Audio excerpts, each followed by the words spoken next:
PGTRB English Unit 8ல MCQ 20 questions இந்த வீடியோல discuss பண்ண போறோம். இது டெஸ்ட் நம்பர் 11. இதுல எந்த டாபிக் நம்ம எடுத்திருக்கோம் அப்படின்னா tension in poetry by Allen Tate. Allen Tate எழுதின டென்ஷன் இன் போயட்ரி அப்படிங்கிற டாபிக்ல இருந்தா இந்த கொஸ்டின்ஸ் இங்க வந்திருக்கு. ஃபர்ஸ்ட் கொஸ்டின் பாருங்க. Allen Tate was a leading exponent of which literary criticism movement? Allen Tate எந்த கிரிட்டிசிசம் மூவ்மெண்ட்ல இருக்காரு? ஆலன் டேட்டுமே நியூ கிரிட்டிக் தான், நியூ கிரிட்டிசிசம்ல தான் இருக்காரு. According to Allen Tate, what is a common quality of a good poetry? ஒரு நல்ல போயட்ரிக்கு காமன் குவாலிட்டிங்கிறது என்ன அப்படின்னு சொல்றாரு? டென்ஷன். அவர் சொன்ன டென்ஷன் வந்து இன்டென்ஷன் எக்ஸ்டென்ஷன். இன்டென்ஷன் எக்ஸ்டென்ஷன், அது ப்ரிஃபிக்ஸ் மறைஞ்சிருக்கு, ஹைட் பண்ணி வச்சிருக்காரு. அது காமனா டென்ஷன் சொல்லிட்டாரு. பட் அந்த டென்ஷன்னா என்ன நம்ம பார்க்கும்போது அது ரெண்டு வேர்டை குறிக்குது. ஒன்று இன்டென்ஷன், இன்னொன்று எக்ஸ்டென்ஷன். இதை பற்றி தான் நம்ம இதில் டிஸ்கஸ் பண்ண போகிறோம். From which collection of essay is tension in poetry taken? இந்த டென்ஷன் இன் போயட்ரிங்கிற எஸ்ஸே எந்த கலெக்ஷன்ல இருந்து எடுக்கப்பட்டது? The man of letters in the modern world selected essay. The man of letters in the modern world selected essays, அதிலிருந்து எடுக்கப்பட்டது தான் டென்ஷன் இன் போயட்ரி. What does the essay Tension in Poetry reveal as Alan Date's view of a good poem? So அவருடைய வியூல tension இன் poetry எதை reveal பண்ணுது?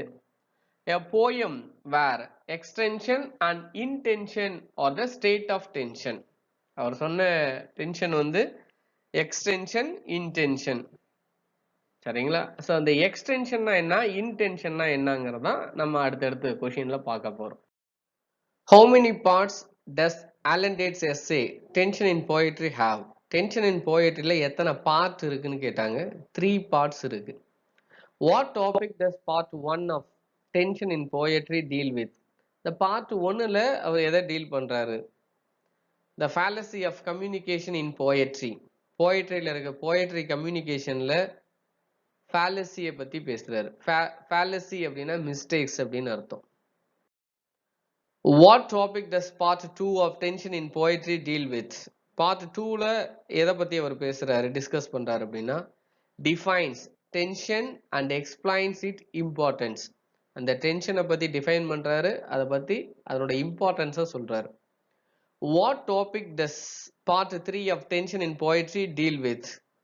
Third part எதை டீல் பண்ணுது? gives a final example of a significance of tension. அந்த டென்ஷனுடைய முக்கியத்துவத்தை ஒரு final எக்ஸாம்பிளோட கொடுக்கிறாரு. அதான் பார்ட் 3. ஸோ இதை பத்தி தான் ஒவ்வொன்றா நம்ம பார்க்க போறோம். Which poem is cited as a first example of fallacy of communication in poetry by Date? First பார்ட்ல என்ன போயமை அவர் ஃபர்ஸ்ட் கோட் பண்றாரு?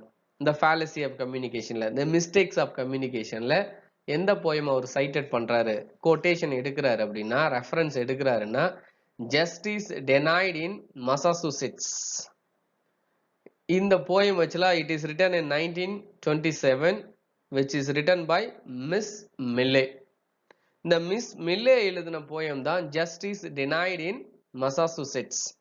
இந்த போயம்ல ஆக்சுவலா அவங்க என்ன சொல்ல வராங்கன்னா, the world, the earth is made as a good place by their ancestors.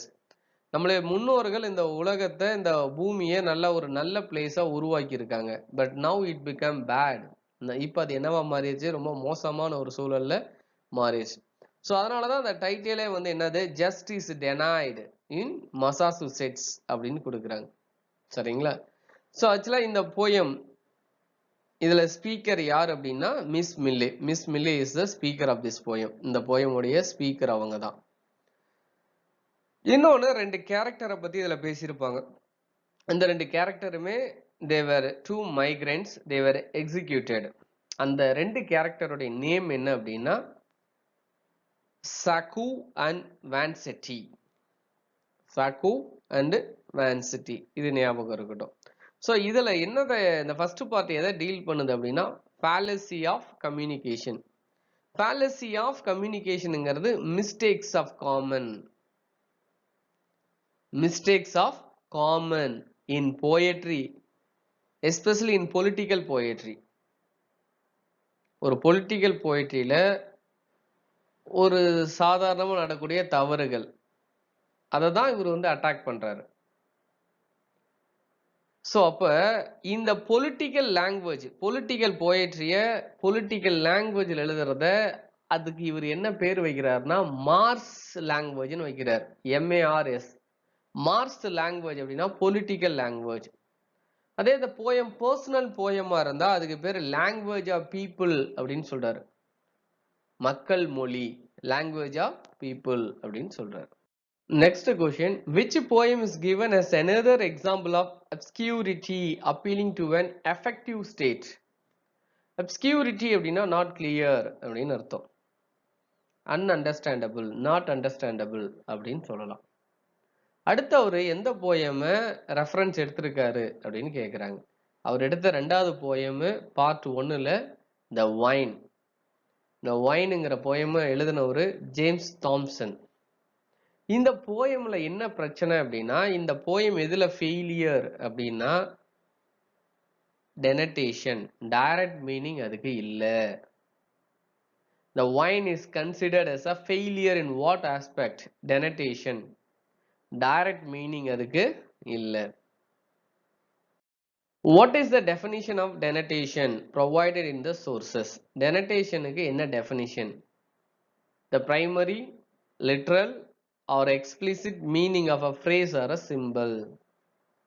Direct meaning, literally என்ன meaning ஒரு வேர்டுக்கு, ஒரு phrase-க்கு, ஒரு சிம்பிளுக்கு என்ன literally meaning வரும், அதை தான் direct meaning சொல்றோம். அதை தான் denotation அப்படின்னு சொல்றோம், denotative அப்படின்னு சொல்றோம். அப்ப connotationக்கு என்ன meaning? connotationங்கிறது associative meaning, the implied or associative meaning.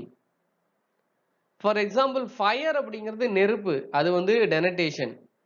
A heart on fire, நெஞ்சம் கொதிக்கிறது நம்ம சொல்றோம்ல, அப்போ அது வந்து associative meaning, அதுதான் connotation.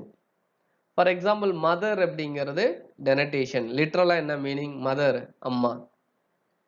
அதே connotationக்கு அம்மா, she is a sacrifice, தியாகம். ஸோ இதுக்கு பேர் associative meaning, அதை தான் connotation அப்படின்னு சொல்றோம். According to Alan Tate, what is a good poetry? Alan Tate பொறுத்த வரைக்கும் இது நல்ல poetry. A unity of all meaning from the furthest extremes of intention extension. அதான் tension in poetry. அவர் யூஸ் பண்ண ரெண்டு ப்ரிஃபிக்ஸ், இன்டென்ஷன், எக்ஸ்டென்ஷன். இது எல்லாமே கரெக்டா இருந்தாதான் குட் போயட்ரி, ரெண்டும் கரெக்டா இருந்தாதான். இப்ப இன்டென்ஷன்னா என்ன, எக்ஸ்டென்ஷன்னா என்ன, அதை தான் இங்க அடுத்து பார்க்கிறோம். What is extension? எக்ஸ்டென்ஷன்னா என்ன? Extensive or logical or denotative meaning. இந்த டெனடேட்டிவ் மீனிங்கை தான் எக்ஸ்டென்ஷன் சொல்றோம், டைரக்ட் மீனிங்கை தான் எக்ஸ்டென்ஷன் அப்படின்னு நம்ம சொல்றோம். அப்போ இன்டென்ஷன்னா என்ன? இன்டென்ஷன்ங்கிறது எதை ரெஃபர் பண்ணுது? Intensive or connotative meaning. இன்டென்ஷன்ங்கிறது connotative meaning, associate meaning, indirect meaning, இதுதான் connotative. A Platonist reading marvels to his coy mistress might exclusively interpret it as recommending what? இந்த போயம் எதை இன்டர்பிரட் பண்ணுது? immoral behavior to young men. Immoral behavior. Next question, hymn to light is considered a failure in what aspect? இந்த hymn to lightங்கிற poem எழுதினவர் Abraham Cowley. இந்த போயம்ல என்ன ஒரு ஆஸ்பெக்ட் ஃபெயிலியரா இருக்குன்னா connotation, indirect meaning, associate meaning வந்து அதுல இல்ல அப்படின்னு சொல்றாரு. லாஸ்ட் கொஸ்டின் இதுல, in Divine Comedy by Dante, டாண்டேவுடைய டிவைன் காமெடியில பிரான்சிஸ்கா அப்படிங்கிற ஒரு character, she was born in the city on the banks of the river. எந்த பேங்க்ஸ் ரிவர்ல அந்த பொண்ணு பிறந்தா? பிரான்சிஸ்கா.